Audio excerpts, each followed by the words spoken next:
Photographers, are you tired of missing the shot because you're fumbling with your settings? Do you wish that there was a way to change your settings instantaneously? What if I told you your camera may have a feature that can do just that? I could tell you, my camera with this feature has saved my bacon more times than I can count. Let's get into it.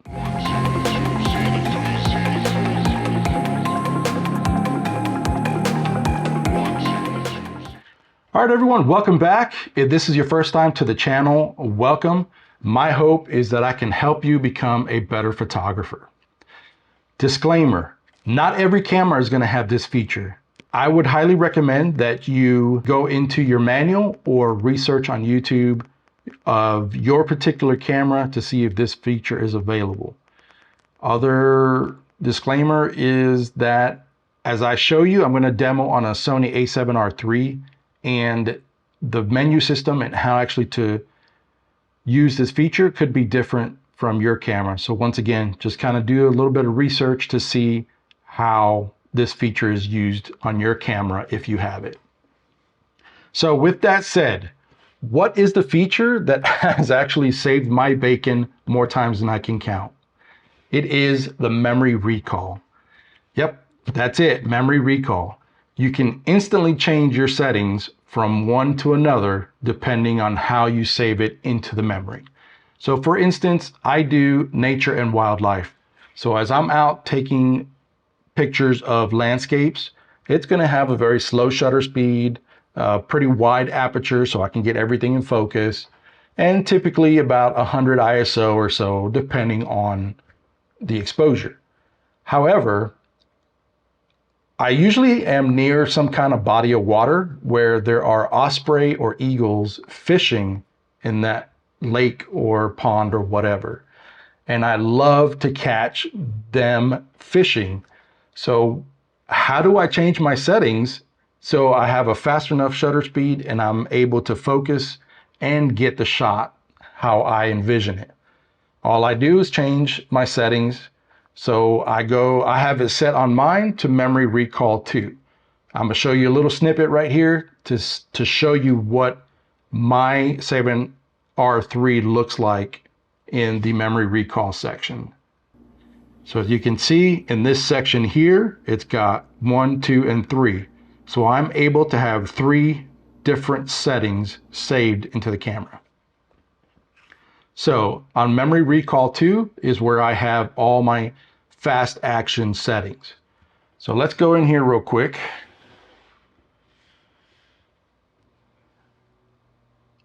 So right now you can see that my settings are at 125 f11 at ISO 100. And this is typically my landscape settings. And I'm actually on memory recall number 3. So if I'm out there and all of a sudden I see a bird getting ready to fish in a lake, all I do is go here, change it to memory recall 2, and that's it. I'm ready to start shooting and catching that action of that osprey or eagle fishing in the pond or lake. And if you can look here, you can see I am at ISO auto, which, because I am mostly worried about the shutter speed and the aperture, I want the camera just to handle the ISO, so that's not something else I have to worry about. But I am at f6.3, and that is the widest aperture for my 200 to 600 at 600 millimeters. And then 1/3200th of a second will most definitely freeze the action.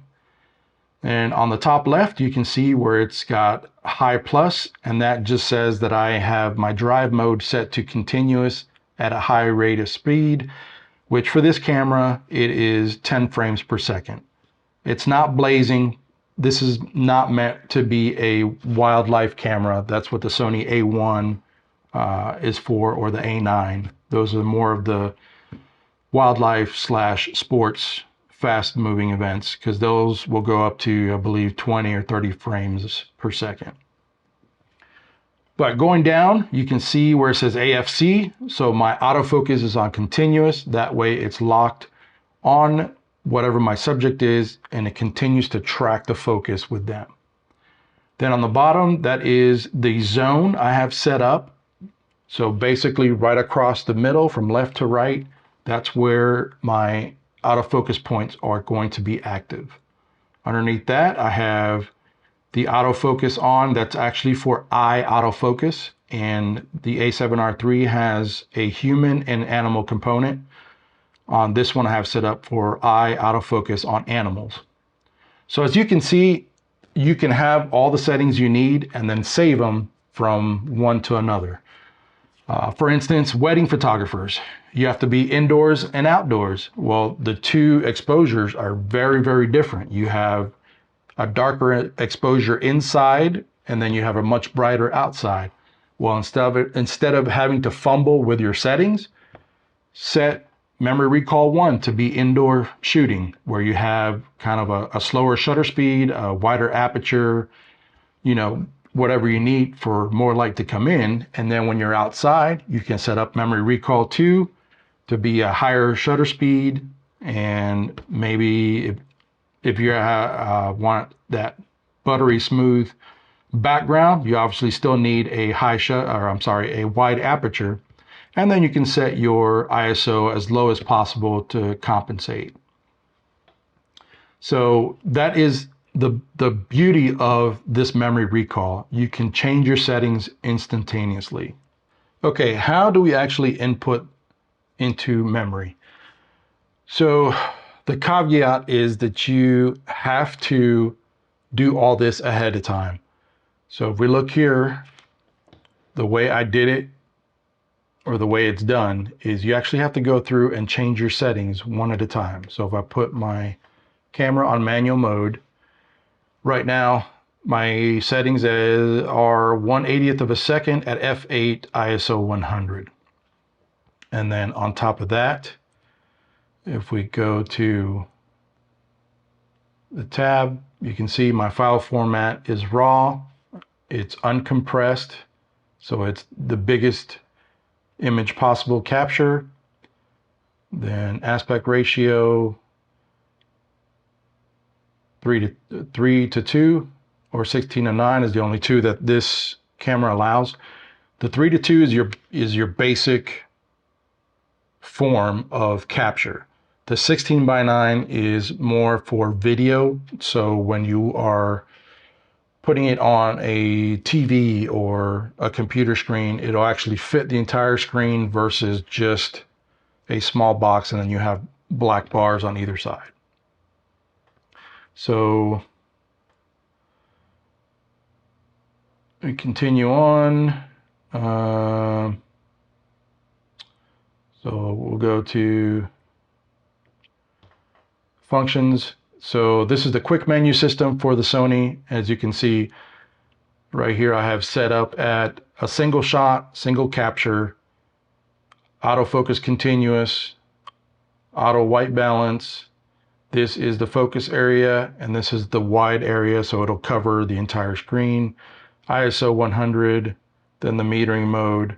So basically you have to go through and set whatever settings you need for that particular shot, as in, like I had mentioned, for the wedding photographers indoors, you have one setting and then change it for the next one. So once you have all that done and you're ready to save it, then that's when you go into your menu, and then what you're looking for will be something similar to the item that you see here where it says memory and it has 2 cameras. Now it may look different on your menu system, so like I said, make sure you research to find out. But once you're ready, all you do is you go into that memory, you enter, and then you have 1, 2, and 3. So you can save it anywhere you want to. And I'll just change this one. So I'll put it in memory 1. And now as you can see, it says registered. So now if I go, you can see my settings right now says 1/80th f8 ISO 100. So if I go to my action where I'm trying to capture the bird, you can see my settings now, 1/3200, 6:3 at ISO auto. Well, once I'm done with that, all I go is back to memory 1 and I'm set. As you can see, I'm back again to 1/80th of a second at f8 ISO 100. So that is how you actually input into the memory and then how you recall it. Now, once again, how you recall it could be different for your camera, so just research it and see. All right, that does it for this video. I hope that you guys were able to learn something about memory recall. Like I said, it is invaluable, especially to event photographers who need to be switching settings very often. It is just a flick of a wrist, change it from one setting to another. If you found this video to be helpful, please hit that like button. It will help out the channel tremendously. If you like this kind of content, consider clicking on that subscribe button and then hit that notification bell. And that way, when more videos drop, you won't miss them. Until then, see you soon.